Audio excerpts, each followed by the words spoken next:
সংগ্রামের কষ্ট যেন এক নিঃশব্দ যন্ত্রণা, যা বাইরে থেকে দেখা যায় না, কিন্তু ভেতরটা প্রতিনিয়ত ভেঙে চুরমার করে দেয়। প্রতিটি চেষ্টা যখন ব্যর্থতায় গড়িয়ে পড়ে, তখন মনে হয় যেন পৃথিবীটাই থমকে গেছে। আশার আলো ক্ষীণ হয়ে আসে, আর চারপাশের মানুষগুলোর কোলাহল তখন নিরর্থক লাগে।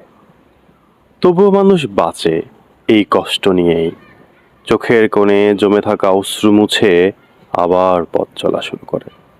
কারণ সে জানে এই দুঃখই একদিন তার শক্তি হয়ে উঠবে, এই অন্ধকারই একদিন তাকে আলোর মূল্য শেখাবে।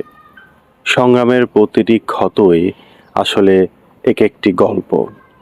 কিছু গল্প মানুষ জানে এবং কিছু গল্প আড়ালেই রয়ে যায়।